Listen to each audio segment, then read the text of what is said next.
Hey, welcome back. We're continuing the conversation about gaslighting.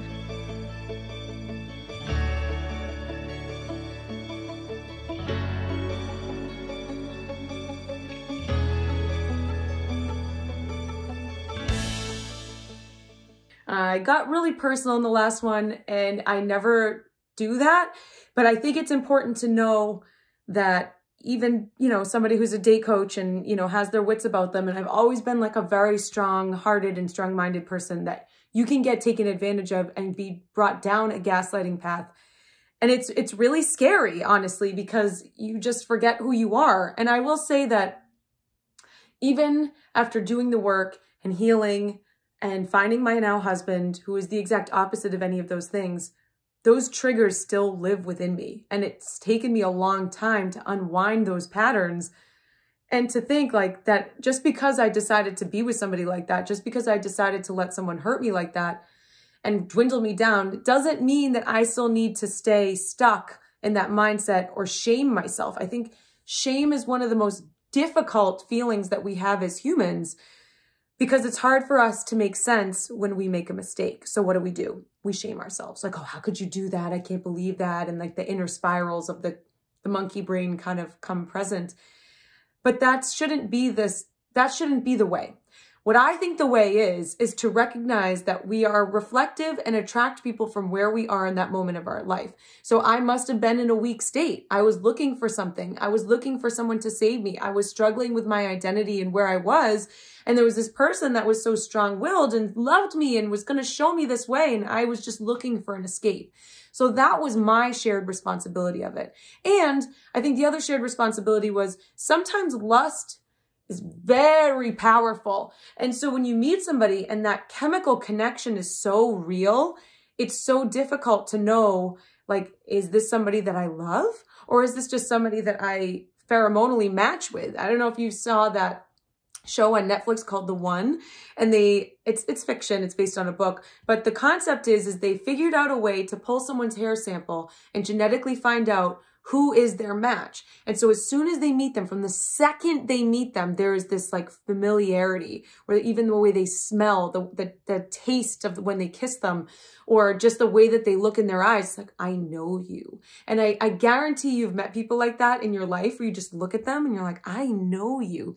And suddenly that starts to make us feel like there's something more here. But there are people that you're like, I know you. But it could be that you recognize them from a dysfunctional pattern in your life that you aren't aware of, and they're familiar to you in that way. It's like, you grow up with an alcoholic parents, and then you're in a room of people and you pick out the one alcoholic person because it's familiar. And sometimes we need to learn how to break those patterns of familiarity. So if I was very familiar with manipulation, or, people telling me it's one way and it being a different way. So when I met this person, he felt familiar to me. And that's why I was drawn in so quickly, and I was so duped so fast, and I stayed in it for too long, and I went back again, and I lost everything. Keep that in mind. If you stay with a gaslighter too long, you will lose everything. I lost it all. I had to move. I lost my apartment. I lost friends. I had family members that didn't want to speak to me anymore. I lost the sense of who I was. I lost things when he stole things from me. I lost a relationship. Like I lost everything, and I was stripped down to nothing. And then of course, that's when my back breaks, and now I'm paralyzed from the waist down. And I'm like, well, you're a loser. You're with this guy, and look at all this bad karma you brought on yourself. And then there I sat in a horrible shame pattern and a spiral, and I couldn't get out of it. And so a lot of people ask me, is it possible to work things out and turn things around with a gaslighter? The short answer is not usually, unless they are the type of gaslighter that literally has no idea that they're doing this because they learned it from someone and then they're just getting what they want. And if they are capable and willing to speak to a therapist, work through things with you, and get out of the loop of the way that they're operating. But you can imagine that's probably, the 0.001% of people that are willing to do that, because here's the reaction. If someone does something and gets a positive result from it and they get their needs met, why are they going to stop doing that thing? So if they're lying to you and they get to stay in control and that makes them feel happy and whole, why are they all of a sudden just going to stop doing that? Like what tainted reality do you think that that's going to happen in? So again, I'm not saying that you throw every single gaslighter out, but it is important that you start speaking to somebody outside of the relationship that is a professional opinion. So I would seek out a therapist above everything else, or a psychoanalyst, or somebody that you can truly live out these language patterns in and start to write things down. The best thing you can do in a gaslighting situation is to keep a notebook. And you don't tell it to them, but you quite literally will write things down in a notebook like, okay, so on April 10th at 10:53, he said to me that he was going to do X. And then the next day, on April's, the next day, he said that he never agreed to that. Okay, well, I checked my notebook and that's what he said yesterday. So now you have a tangible list of evidence and you start building your case. So then you do it again, you do it again, you do it again. You keep writing this down and you keep looking at it and you keep referencing what they're saying. And every time you reference it back, but yesterday you said at this time, blah, blah, blah, blah, blah. And then as soon as they clap back, I never said that to you. What are you talking about? You're crazy. You're just making things up. What is that notebook? You're just writing things to try to trap me. What are you trying to do to me? There you go. There's your gaslighting pattern right there. It should be like a splash of cold water to your face, waking you up from a horrible nightmare of somebody who is lying to you. And now you're believing it. So keep that notebook. That's a very important step. Some other things that you really need to start doing with gaslighters outside of writing things down so that you can keep a personal log is understanding that you need a community, you need a support group. It's not just going to be one person that's going to get you out of this. It's going to be a whole bunch of people. So get a therapist so that you can have some professional outsider opinion and bring that notebook to the session. So like start your notebook, start writing down everything that's happening. Every time you catch these like discrepancies in what they say to be true, and even stuff you think you're making up in your head, like reference back to that gaslighting movie where she was literally seeing the lights flicker and he was telling her that wasn't real. So like at that point, you need to write that down. Okay, so I see the lights flickering. He's saying they're not happening. What do I do here? Put down the date and time. Say it again. Keep questioning it so that you have a list of evidence. You need to learn to also be okay with not winning. You are never going to win with a gaslighter. There is never going to be this day where they come to you like, you know what? You're right. I've just been lying to you this whole time to mess with your reality so that I could maintain dominance, so that I could be in control because I'm a narcissist. And this is what I learned from my parents. And this is how I learned to be safe. And this is how I learned to stay in control. That's never going to happen. So if you're waiting to try to figure out if you can catch them in some fight so that you can win and be validated, you're wrong. It's never going to happen. You're going to waste so much energy and time and you will hate yourself because you're just going to get deeper and deeper into their spider web and you are not going to find a way out. So this is when you literally take your ego, you take it out and you understand, what is my end game here? My end game is to get out of this relationship, not to get closure, not to get clarity, not to win, not to be right, but to get out and to learn how to trust myself again. So you need to write that down on a piece of paper. I'm okay with not winning. It's not going to happen. You're not going to win. Yeah. Open up to all your family and friends so that you get a support group around you. Explain the behavior. Do not be embarrassed and make sure that everybody understands that you do not instigate the gaslighter. You don't start rallying around and like have your dad call them and try to put some sense into them or like have a friend try to approach them. No, the game is separation. You need to literally separate and you do it piece by piece, slowly, slowly, slowly. Even if you need to pack a bag while that person's at work because you know that confronting them could lead to a violent situation. If you don't feel safe, please don't do things alone. I wish that I had done things very differently. I wish that I had built a support system around me first before I had to have my brother sleep on my floor every night because he was outside stalking me. Like gaslighters don't like to be wrong and they don't like it when the person that they're manipulating is taken away from them because they put all this time into you and now they don't get it anymore. And now you're being taken away. So they're going to be mad. They're like a child. Most narcissists who, are the main gaslighters operate with simplistic childlike emotions. They get mad. They have shame. They get jealous. angry, all of these think about like a child throwing a temper tantrum. That's like your typical narcissist. They're not going to have empathy.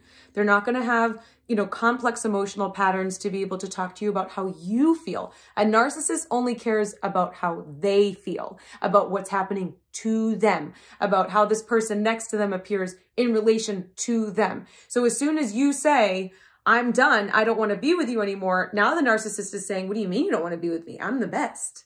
Like, how could somebody not want to be with you? And then they're going to scratch and crawl and manipulate in any way they can to make that statement not true, even though it's not in your best interest at heart. Now, can a narcissist love somebody? Absolutely. Can they feel sad when they lose somebody? Absolutely. So it's difficult because a lot of times gaslighters will trick you by giving you superficial niceness, right? Where they'll treat you nice sometimes. Like, oh, how are you? Oh, I love you. Oh, let's cuddle, with these like very nice sort of things. And what is that doing? That's still keeping this narrative going that they're safe. So that when they go back and lie to you, they're like, but he loves me. We cuddle on the couch every night and he says how beautiful I am. And he says how much this relationship means to him and how much he wants to be with me. So that when he does lie, or she, shouldn't use pronouns like that. When they lie, women and men do this equally. When they lie, it feels even harder to think that they could be lying to you because you feel the connection and that superficial niceness that they are giving to you. And that might be real for them, but there's a limit of how much they can give, especially if they're narcissists, because they can only love somebody so much because they will never love anybody more than they love themselves. And that's a hard pill to swallow. So remember that this has nothing to do with you or your worth, that they are sick and that they are not right for you. And it shouldn't weigh on you that like, oh, wow, I made this horrible decision. Yeah, you did. So what? It happens to the best of us. Look, I'm a professional dating relationship coach and it happened to me. But this is probably why this is my life's work, because I know how hard it is to untangle and I know how difficult it is for the psyche and building yourself back up and believing in yourself again. So start small. I always like to write a list of all of the decisions I've made that ended positively. So I can look and say, I can trust myself. I have made good decisions, so that we don't extrapolate this mistake as to being our entire reality. I also think it's important to write down your feelings so that you can start to track the negative reactions you have in yourself. So let's say you get out of the relationship with the gaslighter and you're still questioning yourself and you're not sure what to do. Write down the triggers that cause negative reactions in yourself. So if you find that when a friend asks for your advice, that you start to clam up and you're, I don't know how to do that. Write down why. Write down the negative emotion that you felt in yourself. Like, I didn't trust myself to give advice to somebody because I don't trust my internal instincts. And start to track your negative emotions so you can unwind those, bring it to your therapy sessions. You are going to need to speak to somebody. Please don't think that you can be in a deep gaslighting relationship and just fix it on your own, because your inner reflection of yourself is going to be damaged. It can absolutely be repaired, but you can't think that just because, oh, I'm just going to fix this myself because I'm embarrassed, doesn't mean that you're going to be able to have the ability to see yourself clearly. You need somebody from the outside to look at you and say, like, no, this is not real. Yes, this is real. You need new validation and be able to build yourself up in a new way. And the other thing that's important to think about if you're struggling to get out of this relationship, think about what your life would be like without this person in it. Think about what it would be like to not have them. And this might make you feel super anxious, where you're like, oh my God, I don't know, because I love them and they love me, and maybe I'm making this up in my head, and you feel this back and forth going on. But you have to keep your perspective positive, because imagine what good things could come of not talking to this person anymore. Think about all that self-doubt you have. Think about all the fear you have. Think about all the anxiety that's built up. Think about the self-worth issue that you don't even know yourself anymore, that you're now captive to this person, that they are guiding your life and that you're not in control of it anymore. That's scary, and we don't want that.